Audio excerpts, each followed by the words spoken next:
Hi friends, welcome to my channel. ఈరోజు మనం ఈ వీడియోలో ఇంగ్లీష్ మెథడాలజీ క్లాసెస్ చెప్పుకుందాం. ఇది ప్రాక్టీస్ టెస్ట్ 1. ఓకే, ఇలా నేను ఒక 10 బిట్స్ ఇస్తాను. ఓకే, ఎందుకంటే 10 అయితే ఈచ్ టెస్ట్లో మ్యాక్సిమం 25 బిట్స్ ఇస్తాను. 25 బిట్స్ అంటే వాటితో పాటుగా ఎక్స్ప్లెనేషన్ కూడా ఇస్తాను కాబట్టి ఏమైందంటే కొంచెం లెంతీ అయింది. కాబట్టి మరీ టూ మచ్ అయితే కూడా అది బాగుండదు లెంత్. అందుకని నేను ఓన్లీ 25 బిట్స్ 10 అంటే 10 × 25 250 బిట్స్ వస్తాయి అనమాట. కాబట్టి ఇలా ప్రాక్టీస్ చేసుకుందాం. వీలైన కాడ ప్రతి చోట మిమిక్స్ అంటే ఈ మన కొండ గుర్తులు లాంటివి అట్లాంటివి ఏమైనా ఉంటే కూడా చెప్పుకుంటా వెళ్ళిపోతాం. మనకు నోటిఫికేషన్ కూడా ఏదో వస్తుంది, ఈ 25th 26th లోపు వస్తుంది అని చెప్పేసి అంటున్నారు. నిన్న నేను కొన్ని యూట్యూబ్ ఛానల్స్లో కూడా చూశాను. కొంతమంది అంటే కొంచెం ప్రామినెంట్ వ్యక్తులు కూడా అనౌన్స్ చేయడం జరిగింది, ఇది ఇవాళ రేపట్లో నోటిఫికేషన్ వస్తుంది అని చెప్పేసి. చూడాలి అది ఎంతవరకు కరెక్ట్ అయింది అనేది చూసి మనం డిసైడ్ చేసుకుందాం. అయితే మన ప్రిపరేషన్ అయితే యాజ్ యూజువల్గా కొనసాగుతుంది కాబట్టి let us go through it. Yes, who introduced English in India? So undoubtedly it is Macaulay. గుర్తుపెట్టుకోండి, ఇండియాలో ఇంగ్లీష్ అనగానే ఫస్ట్ మీకు గుర్తు రావాల్సింది Lord Macaulay. Okay, next, oral approach was first developed by. Oral approach was first developed by. ఈ oral approach అనేది ఎవరు develop చేశారు ఫస్ట్ అంటే ఫ్రై. గుర్తుపెట్టుకోండి, Fry had developed this oral approach. ఇక్కడ దీనికి ఒక చిన్న కొండ గుర్తులాడేది నేను మీకు ఇవ్వదలుచుకున్నా. సో మనం ఏదైనా ఫ్రై చేసుకుంటే ఏం చేస్తాం? నోట్లో పెట్టుకుంటాం, అవునా? అంటే ఇక్కడ ఓరల్ అంటే అర్థం ఏంటి? నోరు. ఓరల్ మీన్స్ నోరు. సో మనం ఏదైనా ఫ్రై చేసుకున్నప్పుడు నోట్లోకి వెళ్ళేది కాబట్టి దాన్ని మనం ఫ్రై చేసుకొని తింటాం నోటి ద్వారా, కాబట్టి ఫ్రై, ఓరల్, ఈ రెండింటికి కనెక్షన్ ఇట్లా గుర్తుపెట్టుకోండి. Okay, next third bit. The regional institute of English in Bengaluru was established in. Regional institute of Bengaluru ఇది అన్నప్పుడు మీకు ఫస్ట్ గుర్తు రావాల్సింది 1963. అంటే మనకి ఎక్కువగా 52, 58, 62, 63 ఇట్లా ఈ దగ్గర నంబర్స్ ఇస్తాడు. అలా ఇచ్చినప్పుడు మనం 63ని గుర్తుపెట్టుకోవాలి. ఎలా గుర్తుపెట్టుకోవాలంటే నేను ఒక చిన్న క్లూ, అంటే ఇవి నేను కరెక్ట్గా ఇవే అని కాదు, కొంచెం ఒక ఈజీగా గుర్తుపెట్టుకోవటం. ఈ బెంగళూరు అనేటువంటి దాన్ని 2 పార్ట్లుగా డివైడ్ చేస్తే అంటే Bengal plus or, Bengal plus or. బెంగాల్లో ఎన్ని ఉన్నాయి? 6 లెటర్స్ ఉన్నాయి. ఓర్లో 3 లెటర్స్ ఉన్నాయి. 6 + 3 63 అన్నట్టుగా నేను ఇట్లా గుర్తుపెట్టుకున్నాను అనమాట. బెంగళూరు, బెంగాల్ ప్లస్ ఓర్, బెంగళూరు 6 + 3 63 అట్లా నేను గుర్తుపెట్టుకున్నదాన్ని. మీరు కూడా అలా ట్రై చేయండి, గుర్తుపెట్టుకోవడానికి ఈజీగా ఉంటుంది. తర్వాత teacher improves listening skills in the class room through. Listening skills అనగానే మనకు ఫస్ట్ ఏంటి? వినడం. వినడం అంటే ఆడియో డివైస్. ఇంకా అంతే. టెక్స్ట్ బుక్ రీడింగ్కి ఉపయోగపడుతుంది, చార్ట్లు చూడడానికి ఉపయోగపడతాయి. ఓకే, బ్లాక్ బోర్డు రాయడానికి ఉపయోగపడుతుంది. ఆడియో విజువల్ అంటే ఆడియో అంటే మాత్రం ఇది, లిసనింగ్ అంటే మాత్రం audio. Next, if you read A books contents and decide whether you want to read or not, or whether you want to buy or not, then it is called, what type of technique is that? Scanning, skipping, skimming, planning. What is this? Okay, ఇందులో మనకి మెయిన్గా కనపడేది రెండు. అందులో ఒకటి scanning, ఇంకోటి skimming. గుర్తుపెట్టుకోండి, skimming is the correct answer. అంటే ఇక్కడ స్కిమ్మింగ్ అంటే స్కిమ్ చేసుకుంటూ వెళ్తుంది. స్కానింగ్ అంటేనేమో ఓ పర్టికులర్ బిట్ కోసం వెతికితే అది స్కాన్ చేసుకోవటం. అలా కాకుండా స్కిమ్మింగ్ అంటే ఓవరాల్ జస్ట్ అట్లా ఈ బుక్ కంటెంట్స్ బాగున్నాయా లేవా, చాప్టర్స్ చూస్తాం, చాప్టర్ నేమ్స్ చూస్తాం, అవన్నీ అట్లా చూసి మాత్రమే ఆ బుక్ని చదవాలా లేదా కొనాలా వద్దా అనేది డిసైడ్ చేస్తాం. So that technique is called skimming. అలా కాకుండా ఒక బుక్ ఒక ప్యాసేజ్లో ఉన్నటువంటి ఒక నంబర్ గురించో లేదా ఒక నేమ్ గురించి, ఫర్ ఎగ్జాంపుల్ ఒక ప్యాసేజ్లో ఇట్లా ఇచ్చాడు, some India got independence in 1947 అని అట్లా ఇచ్చాడు. In which year India got independence అంటే మనం ఏం వెతుకుతాం? ఆ నంబర్ ఎక్కడ కనపడుతుందా అని వెతుకుతాం. So that is called scanning. But ఇక్కడ జస్ట్ దాని కంటెంట్స్, చాప్టర్స్ చూసి దాన్ని డిసైడ్ చేయటాన్ని స్కిమ్మింగ్ అంటాం. Next, if you are looking for a number in the passage, it is called, already మనం పైన చెప్పుకున్నాం, that is called scanning. Okay, ఒక నంబర్ గురించి లేదా ఒక నేమ్, ఒక పర్టికులర్ వర్డ్ ఒక ప్యాసేజ్లో వెతుకుతుంటే కనుక దాన్ని మనం స్కానింగ్ అంటాం. అంటే అప్పుడప్పుడు ఒక ప్యాసేజ్లో meaning, okay, what is the meaning of the word which is mentioned in the passage, లేదా ఒక మీనింగ్ ఇచ్చి ఈ మీనింగ్కి సరిపోయేటట్టుగా ఈ ప్యాసేజ్లో ఏ వర్డ్ ఉంది అని అడుగుతాడు అనమాట. సో అప్పుడు మనం ఆ వర్డ్ కోసం వెతుకుతూ ఉంటాం. That is called scanning. Next, Kavya had gone through a book to get its gist, then it is called dash reading. Intensive reading, extensive reading, interactive reading or guest reading. ఇక్కడ కూడా మనకి మెయిన్గా రెండు ఉంటాయి, intensive and extensive రీడింగ్లు ఉంటాయి. So Kavya had gone through a book to get it's gist, just gist కోసమే, same like skimming అనమాట, skimming type అనమాట ఇది. అంటే ఓన్లీ జిస్ట్ కోసం చదివితే that is called extensive reading. Intensive reading అంటే డీటెయిల్డ్ ఇన్ఫర్మేషన్ కోసం చదివితే that is called intensive reading. Only gist కోసం చదివితే ఎక్స్టెన్సివ్ రీడింగ్. ఈ మాత్రం గుర్తుపెట్టుకోండి. Next, the structural approach AIIMS at. ఈ స్ట్రక్చరల్ అప్రోచెస్ ఉన్నాయి, okay. So different types of approaches, okay.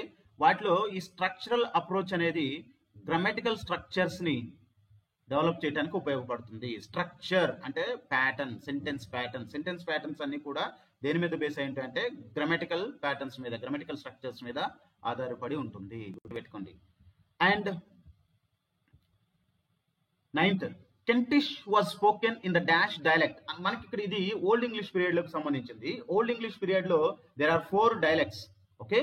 అది north dialect, west dialect, Midland dialect, అలాగే సౌత్ ఈస్ట్ డైలెక్ట్. ఈ 4 డైలెక్ట్స్ లో డిఫరెంట్ లాంగ్వేజెస్ మాట్లాడతారు. వీటిని ఈజీగా గుర్తుపెట్టుకున్నట్టు నేను ఇప్పుడు చెప్తానండి. నార్త్ డైలెక్ట్ లో నార్థంబ్రియన్. సో అంటే నార్త్ కనెక్ట్ అవుతుంది కాబట్టి అక్కడ నో ప్రాబ్లం, అసలు మనకి ఇబ్బంది లేదు. నార్త్ డైలెక్ట్ లో నార్థంబ్రియన్ వాడతారు. వెస్ట్ డైలెక్ట్ లో వెస్ట్ సాక్సాన్ మాట్లాడతారు, గుర్తుపెట్టుకోండి. వెస్ట్ డైలెక్ట్ లో వెస్ట్ సాక్సాన్ మాట్లాడతారు, అంటే వెస్ట్ అక్కడ కూడా ఉంది, మనకు నో ప్రాబ్లం. మిడ్ ల్యాండ్ లో మర్షియన్ లాంగ్వేజ్ మాట్లాడతారు, గుర్తుపెట్టుకోండి. మిడ్ మర్షియన్, మా తోటి మొదలైంది ఈ డైలెక్ట్, అలాగే లాంగ్వేజ్ కూడా మర్షియన్, మా తోటి మొదలైంది కాబట్టి సో అందులో కూడా మనం ఈజీగా గుర్తుపెట్టుకోవచ్చు. తర్వాత సౌత్ ఈస్ట్, ఇంక ఇది ఒక్కటే మనకి డిఫరెంట్ గా ఉంది. అది కూడా నేను ఇంకొక చిన్న క్లూ, ఇక్కడ కెంటిష్ అండ్ ఈస్ట్, ఇక్కడ కూడా సౌండ్ సేమ్ వస్తుంది. అంటే ఈ 3 మనకి ఈజీగా గుర్తుపెట్టుకున్నప్పుడు ఈ 4ది ఆటోమేటిక్ గా కెంటిష్, సౌత్ ఈస్ట్ అనేది అర్థమైపోద్ది. నార్త్ ఈస్ట్ లో నార్థంబ్రియన్, నార్త్ డైలెక్ట్ లో నార్థంబ్రియన్, వెస్ట్ డైలెక్ట్ లో వెస్ట్ సాక్సాన్, మిడ్ ల్యాండ్ లో మర్షియన్. ఇంకా 3 అన్నప్పుడు ఒకటే కదా ఉంది, సౌత్ ఈస్ట్, కెంటిష్, అట్లా గుర్తుపెట్టుకోండి. తర్వాత grammar is learned inductively in dash.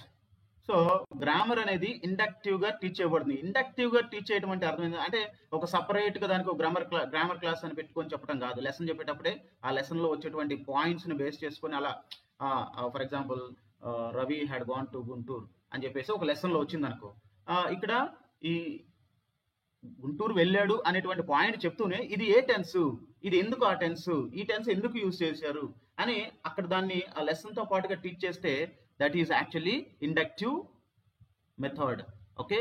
Are inductive method అంటాం దాన్నే. అది డైరెక్ట్ మెథడ్ లో ఎక్కువగా మనకి inductive. Grammar is learned inductively in direct method.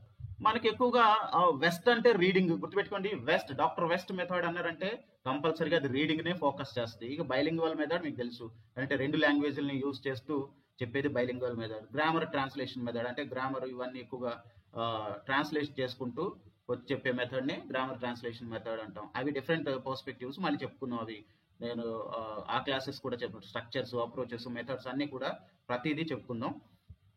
తర్వాత micro teaching is now adapted very widely in dash. ఇది మీకు అందరికి తెలిసిందే, డిఎడ్ చేసిన వాళ్ళు అందరికీ తెలుసు, అరే బిఎడ్ చేసిన వాళ్ళకి కూడా మైక్రో టీచింగ్ అనేది ఉంటుంది. సో క్లాస్ రూమ్స్ లో యూజ్ చేస్తున్నారా, సెకండరీ క్లాస్ లో స్కూల్స్ లో యూజ్ చేస్తున్నారా, డిస్కషన్స్ లో యూజ్ చేస్తున్నారా, టీచింగ్ ట్రైనింగ్ ప్రోగ్రామ్స్ లో యూజ్ చేస్తున్నారా అంటే టీచింగ్ ట్రైనింగ్ ప్రోగ్రామ్స్ లో యూజ్ చేస్తున్నారు. అందులో పెద్దగా భయపడాల్సిన ఏం లేదు, ఇబ్బంది పడే బిట్ కూడా కాదు అది. We define curriculum as. అసలు కరికులం అంటే ఏంది? కరికులం అంటే సిలబసా, కరికులం అంటే ఎక్స్ట్రా కరికులర్ యాక్టివిటీసా, లేదా సిలబస్ ప్లస్ ఎక్స్ట్రా కరికులర్ యాక్టివిటీసా, లేదా a plan that provides learning opportunities for students or needs of the students. ఏంటి అంటే ఎక్కడైనా సరే కరికులం అంటే providing learning opportunities for the students. ఇంతే. ఇంకా లెర్నింగ్ ఆపర్చునిటీస్ అనేది వెరీ ఇంపార్టెంట్. ఇది ప్రొవైడ్ చేస్తే కనుక అదే syllabus.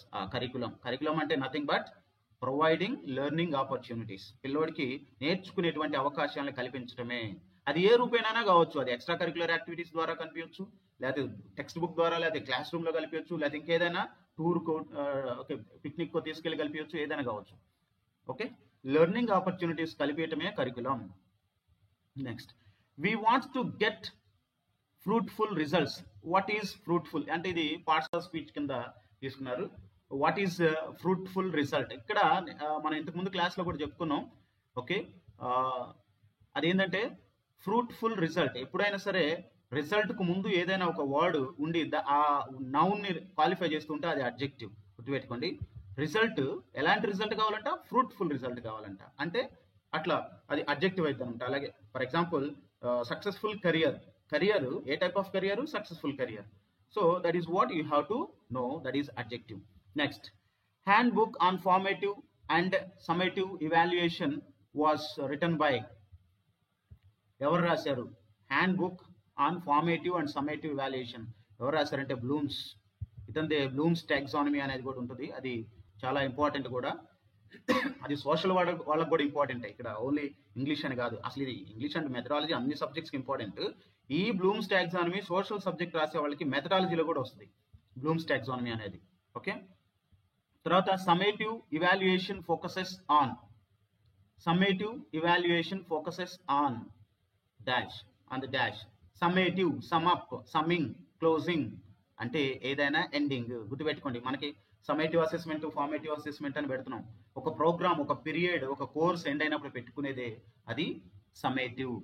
That is called the end of the programme. Okay, end of the course, anything. Next, what is the use of silent reading? Silent reading మనం for example ఎగ్జామ్లో ఉన్నాం, ఎగ్జామినేషన్లో ఉన్నాం. ఎగ్జామినేషన్లో ఉన్నప్పుడు కాంప్రహెన్షన్ ప్యాసేజ్ ఇచ్చాడు అనుకో, కాంప్రహెన్షన్ ప్యాసేజ్ ఇస్తే మనం గట్టిగా చదువుతామా లేకపోతే స్లోగా మన మనసులో చదువుకుంటామా? సైలెంట్గా చదువుకుంటాం. అంటే to test the comprehension. Comprehension passages అనే ఎప్పుడు కూడా సైలెంట్ రీడింగ్లోనే ఉండాలి. గుర్తుపెట్టుకోండి, అది silent reading is useful for comprehension development. To test the comprehension. Comprehension ఎప్పుడు కూడా సైలెంట్గా చదువుకోవాలి. నెక్స్ట్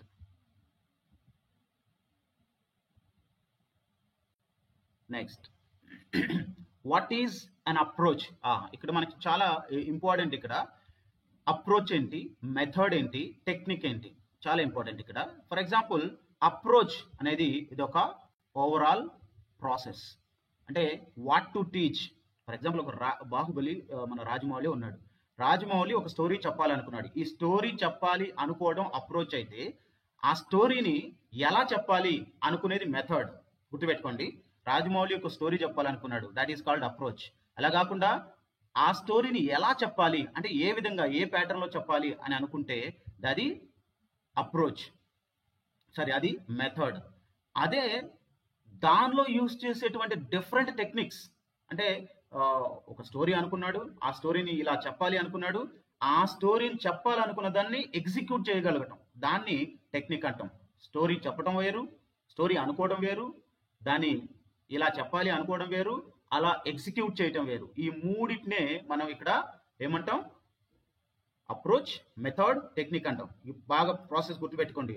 మనం ఏం చెప్పాలి అనేది కొన్ని ఊహల్లో ఇలా అనుకున్నా, నేను ఈరోజు ఇది చెప్పాలి, ఇది చెప్పాలి, ఇలా చెప్పాలి, ఇట్లా ఇది చెప్పాలి, ఈ పాయింట్స్ చెప్పాలి అని అనుకుంటే అది అప్రోచ్. అలా కాకుండా మెథడ్. మెథడ్ అంటే ఓకే, ఇది చెప్పాలి అనుకోవడం తర్వాత ఎలా చెప్పాలి. మనం అప్పుడప్పుడు అనుకుంటాం, నేను మా డాడీని పైసలు అడగాలి, ఓకే, లేదా మా మమ్మీని పైసలు అడగాలి అనుకుంటాం. అనుకున్నప్పుడు అడగాలి అనుకునేది అప్రోచ్ అయితే, మనం హౌ టు ఆస్క్, మమ్మీని పైసలు ఎలా అడగాలి లేదా డాడీని ఎలా అడగాలి, ఇలా చెప్తే బాగుండిద్దా, ఇలా చెప్తాం, కొంచెం దేన ముఖం వేసి, కొంచెం బిక్క ముఖం వేసి డాడీ అని కొంచెం అట్లా అడుగుతాం అని అనుకోవటం, దట్ ఈస్ మెథడ్. అండ్ అనుకున్నది అనుకున్నట్టుగా ప్రజెంట్ చేస్తే దాన్ని టెక్నిక్ అంటాం. Execution is technique. ఓకే, మనం అప్పుడప్పుడు అనుకున్న దానికంటే ఎక్కువే పర్ఫామ్ చేస్తాం అనమాట మనం, కమల్ హాసన్ అన్నట్టుగా. రైట్, ఇప్పుడు ఆన్సర్ ఏంటి? అప్రోచ్కి teach. Okay, what to teach is the answer. Next, the primary function of language is. The primary function of language. Language అంటేనే కమ్యూనికేషన్ అండ్ ఇంటరాక్షన్. గుర్తుపెట్టుకోండి. సో కమ్యూనికేషన్ అంటే ఇంటరాక్షన్ లేకుండా కమ్యూనికేషన్ వర్కౌట్ కాదు. అంటే option A and B. Next, role play is an ideal technique that can be used to accomplish maximum dash.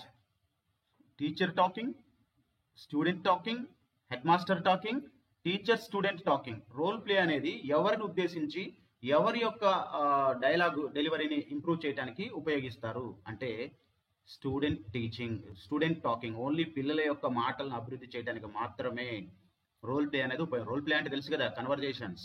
So పిల్లలకి సిచ్యువేషనల్గా ఒక situation create చేసి class రూమ్లో, అరే మీరు ఈ పలానా మీరిద్దరు ఓల్డ్ ఫ్రెండ్స్ రా, సడన్గా ఒక 15 సంవత్సరాల తర్వాత కలిశారు, ఏం మాట్లాడుకుంటారు, దాన్ని ఇంగ్లీష్లో మాట్లాడండి అని చెప్పి క్లాస్ రూమ్లో ఒక సిచ్యువేషన్ ఇచ్చి దాన్ని మాట్లాడమంటాం. ఇది రోల్ ప్లే అంటాం. ఈ రోల్ ప్లేలు ఎప్పుడు కూడా మనం పిల్లల యొక్క స్పీకింగ్ స్కిల్స్ని డెవలప్ చేయడానికి, వాళ్ళ కమ్యూనికేషన్ని డెవలప్ చేయడానికి మాత్రమే యూజ్ చేస్తాం. టీచర్ కమ్యూనికేషన్ కాదు, టీచర్ కమ్యూనికేషన్ ల్యాక్ కాదు. చాలా మంది ఇది అనుకుంటారు, టీచర్ స్టూడెంట్ టాకింగ్ కాదు. Okay, student talking. Next, listening is a dash skill. Listening is a dash skill. Receptive skill, productive skill, communicative skill and all the above. ఏమై ఉంటుంది? Listening is a dash skill, receptive skill, productive skill, communicative skill, all the above. మనకి దీనిలో మెయిన్గా రెండు, reception, production. Receive చేసుకోవటం, produce చేయటం. చూడండి, వినేటప్పుడు జస్ట్ మనం ఏం ప్రొడ్యూస్ చేసాం, జస్ట్ వి లిసన్ అంటే మనం వింటాం, అంటే రిసీవ్, అవతల వాళ్ళు చెప్పే మాటల్ని రిసీవ్ చేసుకుంటున్నాం. At the same time reading కూడా, రీడింగ్ చేసేటప్పుడు కూడా మనం ఆ బుక్లో ఉన్నటువంటి చదువుతూ మన మైండ్లోకి తీసుకుంటాం. ఓకే, ప్రొడక్టివ్ అంటే మనం రాసినప్పుడు మనం ప్రొడ్యూస్ చేస్తాం వర్డ్స్ని, సెంటెన్సెస్ని రాసేస్తాం. అది రైటింగ్ అనేది ప్రొడక్టివ్ స్కిల్, రాయడం. ఓకే, అలాగే స్పీకింగ్ కూడా ప్రొడ్యూస్ చేస్తున్నాం, దాన్ని ప్రొడక్టివ్ స్కిల్ అంటాం. గుర్తుపెట్టుకోండి, listening and reading are receptive skills, speaking and writing are productive skills. ఇక్కడ listening is a dash skill అంటే receptive skill. Next, comprehension is quick and testing is very easy in dash. దేంట్లో comprehension is quick and testing is very easy in grammar translation method. గుర్తుపెట్టుకోండి, grammar translation method. Next, West's famous education dispatch was recorded in Wood's dispatch. గుర్తుపెట్టుకోండి, Macaulay's minutes were recorded in 1835. గుర్తుపెట్టుకున్నది 1835. First bit who was the father of English అంటే who introduced English in India అంటే ఇక్కడికి వచ్చేసరికి Lord Macaulay అన్నాం కదా, వాడే Wood's dispatch, Wood వేరు, లార్డ్ మెకాలే అప్పుడు 1835లో దాన్ని ఇంట్రడ్యూస్ చేశాడు. ఇక్కడ వీడు వచ్చేసరికి మనకి Wood's dispatch 1854. Okay, next. The system of sounds is called. Sound ante enti? We produce some sounds. Okay, ikkada sound ante vere sounds kaadu. That is called phonology. Phone em chestadi? Sound chestadi. Sound ni produce chestadi, sound ni receive చేసుకుంటుంది, transfer చేస్తుంది. So అందుకే phone అంటేనే sound. గుర్తుపెట్టుకోండి, the system of sound అంటే phonology. గుర్తుపెట్టుకోండి, ఇట్లా ఈజీగా ఉంటుంది మీకు. సౌండ్ అంటే ఫోనాలజీ. ఫోన్ అంటే ఏంటి? మన సౌండ్ని పక్క వాళ్ళకి చేరవేస్తుంది, పక్క వాళ్ళ సౌండ్ని మనకి చేరవేస్తుంది. అంటే ఫోన్ అంటేనే సౌండ్ అంటేనే ఆ సౌండ్ని అంటే మనం మాట్లాడే మాటలని సౌండ్ కింద కన్వర్ట్ చేసుకుంటే మనం అట్లా ఈజీగా గుర్తుండటం కోసం మీకు చెప్తున్నా. సౌండ్ అంటేనే ఫోన్ అంటేనే sound. Next, what is L1 అంటే లాంగ్వేజ్ 1 అంటే ఏంటి? Hindi, English, mother tongue and Telugu. ఇందులో మనం తెలుగు, హిందీ, ఇంగ్లీష్ అని చెప్పొద్దు. ఎప్పుడైనా సరే L1 అంటే మదర్ టంగ్, లాంగ్వేజ్ 1 అంటే మదర్ టంగ్. అంటే నీకు తెలుగు అవ్వచ్చు, ఇంకొకటికి హిందీ అవ్వచ్చుగా. ఓకే, అందుకని మనం ఎప్పుడైనా మదర్ టంగ్ అని చెప్పాలంతే. Next, the system of word order is called word order syntax. గుర్తుపెట్టుకోండి, word order is nothing but syntax, semantics అవి వేరే చదివేటప్పుడు వస్తాయి. The system of word order is called syntax. Okay, that is what the end of our class, my dear students. If you like my video, please like,